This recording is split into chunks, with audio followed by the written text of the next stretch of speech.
Et salut à tous et bienvenue pour cette nouvelle vidéo. Donc aujourd'hui, deuxième journée de la Japan Expo. Au programme, il va y avoir quelques petites interviews en partenaire avec Rod & Troll qui vont être avec moi pour faire un petit reportage. Donc on doit les rejoindre dans la matinée. Et puis après on va continuer. Et on va essayer de faire des interviews de cosplayers, des rencontres abonnés comme d'habitude. Et puis voilà, on va improviser sur le reste. Allez, c'est parti!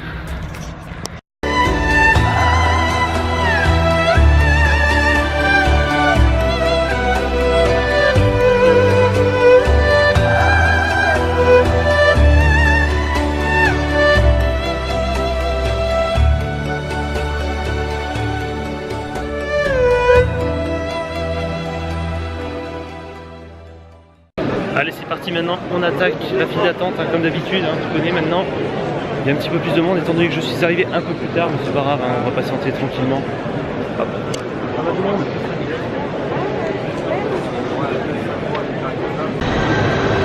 Allez, c'est parti pour cette deuxième journée, on y va. En tout cas, on n'est pas trop chaud.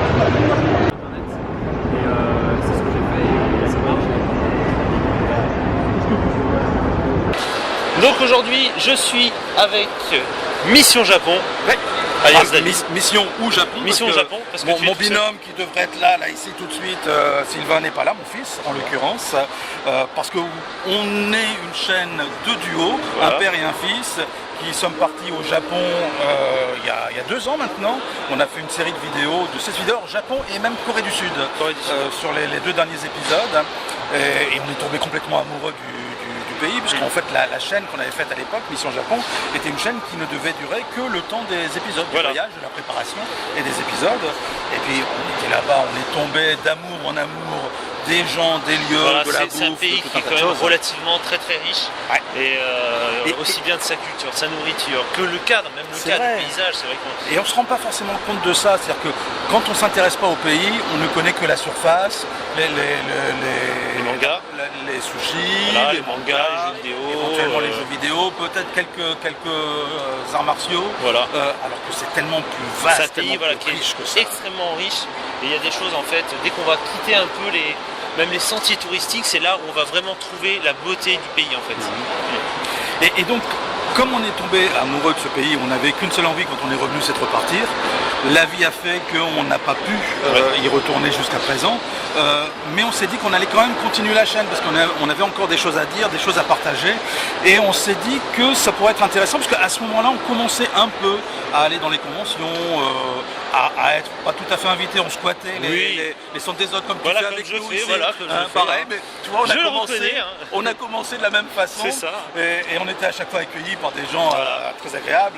Petite pensée pour Ichiban Japan qui était le premier à croire en notre projet et à nous aider là-dessus. Oui, parce que vous aviez fait des interviews qui se faisaient tous les dimanches, si je dis pas de bêtises. C'est ça, alors il y a eu 2 types d'interviews. Quand on a préparé le voyage sur notre site internet, parce qu'il y a un site internet également, missionjapon.com, on avait des interviews écrites où on voulait nous poser les questions qu'on avait en tête pour mieux comprendre le Japon qu'on allait visiter plus tard. Et on a fait ensuite une 2e série de vidéos, d'interviews, cette fois en vidéo, où on est parti dans l'idée de demander à nos invités, qui étaient d'horizons divers, quels étaient leurs Japon. Et pendant 1 heure, ça s'appelait Mon Japon, on avait nos questions, il y avait le chat où les gens pouvaient poser des questions, on a fait 16 ou 17 il y en a eu pas mal, à ce moment-là. Et donc on fait des conventions, on rencontre des gens, et on se rend compte effectivement que dans toutes ces conventions, comme Japan Expo, comme d'autres, comme Japan York, où on était le week-end dernier ensemble, on s'est rendu compte que les gens adoraient le Japon, mais qu'il y avait parfois des freins, des barrières. Voilà, il y a beaucoup d'a priori en fait. D'a priori, puis surtout le fait de se dire c'est cher, c'est loin, il faut y aller pendant très longtemps et peut-être que les conditions ne le permettent pas. Comme on est de l'autre côté de la planète, comment est le temps, on parle souvent de saison des pluies, de typhons, etc., de tremblements de terre. C'est ça. Si, effectivement, on en a connu quelques-uns assez fréquents. Le dernier là qu'il y a eu au niveau de la région de Osaka. Bien sûr. Il n'y a pas tellement longtemps. Et Osaka, c'est relativement rare qu'il y ait des tremblements de terre là-bas. Plein de choses, la langue, enfin tout ça fait qu'on aime le Japon, on adore le Japon, on s'intéresse à la chose, on regarde les vidéos, et ça c'est tant mieux pour nous deux, parce que ça on aime bien ça. Mais d'un autre côté, voilà, il y a des trucs qui font qu'on n'a pas envie ou on a peur de sauter le pas. Et on s'est dit, dans ce cas-là, nous, on a vécu le Japon pendant un mois. On a une expérience là-dessus.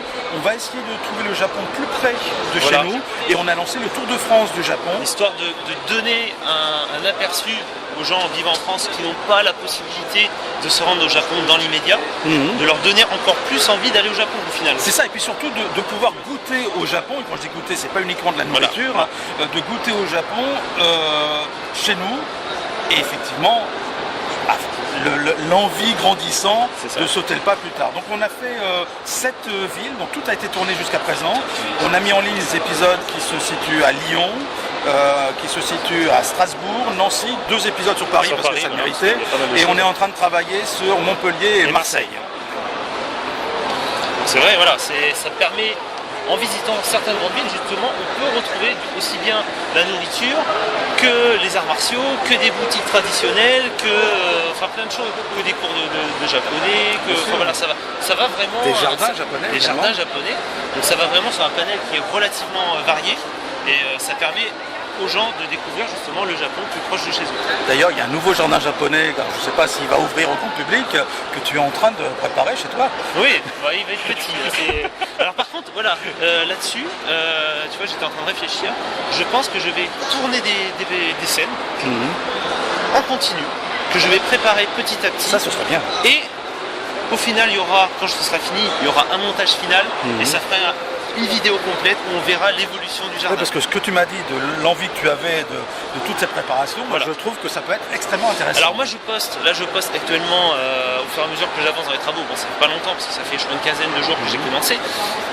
J'ai lancé, on est sur du scoop là, on est sur du scoop. Voilà, après ceux qui me suivent sur Instagram, ils vont savoir, ou sur Facebook, tout ça, parce que je poste mes photos justement. Mais j'ai eu pas mal de retours positifs dans le sens, ils disent c'est un beau projet, on a hâte de voir la suite. Donc je lui dis pourquoi pas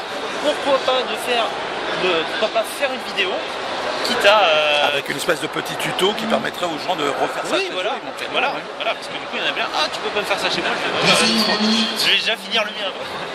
Et alors donc je reprends la parole, je me l'accapare et je vais parler non plus cette fois-ci de Mission Japon, mais de ce pourquoi nous sommes ici invités à Japan Expo. C'est le collectif Vue du Japon, on voit le logo qui est là juste derrière, avec un site internet vudujapon.fr qui regroupe 26 vidéastes différents qu'on peut voir. Là ici, je vois Audrey Dikimacho qui est là ici, je vois Hugo d'Osake TV qui est là, je vois Emmanuel de Nihon Bazar. Oh bah dis donc, je t'avais pas vu arriver, comment tu vas toi? La forme? Ouais toi?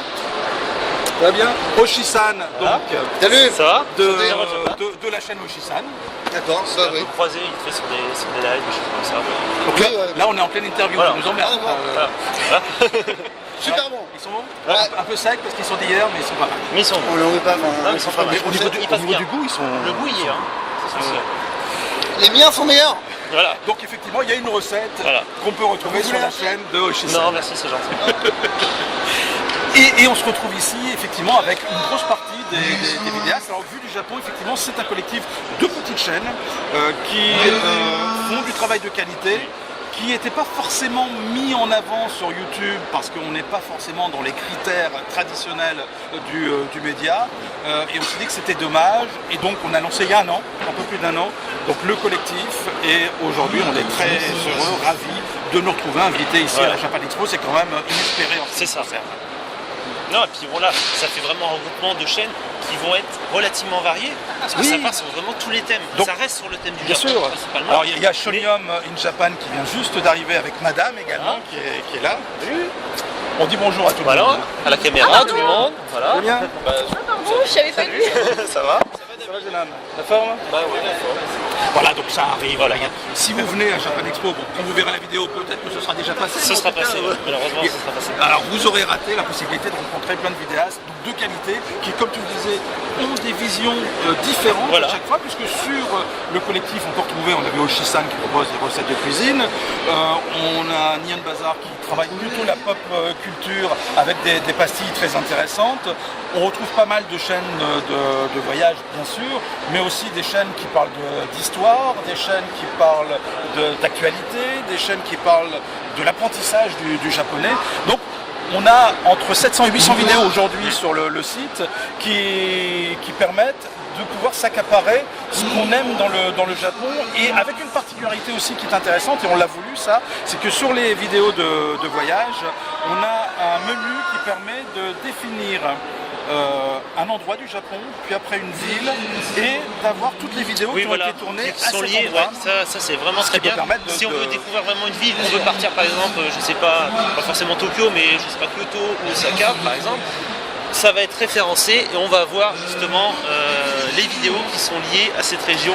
Et ça va pouvoir nous donner un petit aperçu. Je pense que c'est super bien. Ouais, ça peut permettre de préparer aussi son voyage, Ça, et peut-être de sortir de ces villes-là justement. Voilà. Quand on fait un premier voyage, bien sûr, c'est Tokyo, Kyoto, Osaka, Hiroshima éventuellement, mais quand on veut un deuxième voyage ou quand on veut aller plus loin, c'est là où ça devient difficile de trouver des endroits qui soient intéressants et qui nous interpellent. Et ce type de référencement le permet, et ça c'est plutôt agréable. Voilà, c'est sûr qu'il ne faut pas hésiter à sortir des sentiers battus. Bon, pour un premier voyage, c'est un peu plus délicat, mais c'est vrai, si on souhaite après en faire un second voyage, vraiment tenter de sortir des sentiers battus, parce que c'est là qu'on va trouver justement le Japon traditionnel, l'originalité, les choses qu'on ne voit pas dans les quartiers touristiques, des choses comme ça. Voilà. Absolument. Donc on est plutôt fiers en un an d'existence d'avoir réussi à fédérer autant de chaînes. On s'entend tous très bien, et ça c'est extrêmement agréable. On se soutient les uns les autres. Au départ c'était ça, hein, c'était de se retrouver ensemble. On avait une passion commune, on l'a partagée. Ben voilà, est-ce qu'on pouvait pas trouver des possibilités, des partenariats, c'est ça, ce genre de choses. Et finalement c'est allé un petit peu plus loin, c'est allé assez vite. Et aujourd'hui, je le répète pour la troisième fois, mais c'est vrai qu'il faut se pincer pour encore y croire. On est ici, présent à Japan Expo. En tout cas, grand bravo Merci à toi. à Vie du Japon, parce que c'est vrai qu'il y a une belle progression, et je trouve que c'est un très bon concept justement d'avoir regroupé ces chaînes afin de pouvoir partager cette passion au Japon. Voilà. Donc n'hésitez pas surtout à aller voir le site internet Vie du Japon. De toute façon, je vais mettre je vais mettre le lien dans la description. Et voilà, vous pourrez voir toutes les chaînes qui traitent le Japon, et voilà, ça va être franchement très très intéressant. Il y a vraiment beaucoup de choses à voir. Bah, merci à toi en tout cas. Merci de ton intérêt, voilà. Plaisir. Et puis j'espère qu'on aura l'occasion de se recroiser lors de projets, lors de prochaines conférences. Et abonnez-vous à Giro Japan. Et à Mission Japon aussi, hein, n'hésitez pas. Et puis aux autres chaînes du collectif du Japon, voilà. Parce qu'il y a vraiment des chaînes qui valent le coup d'être découvertes, qui font une qualité vraiment exceptionnelle. Merci à toi. Allez, on continue notre petit tour en compagnie de Rod & Troll, qui sont avec moi. Donc là, on va visiter quelques petits stands d'origami et également de la calligraphie. 明かり灯す放り投げたつもりの四つ葉を追いかけるさびついたドアにようやく手をかけたらなるようになるさページを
Alors ça paraît vraiment simple d'utilisation, il faut savoir que je suis une 4 musicienne et chanteuse.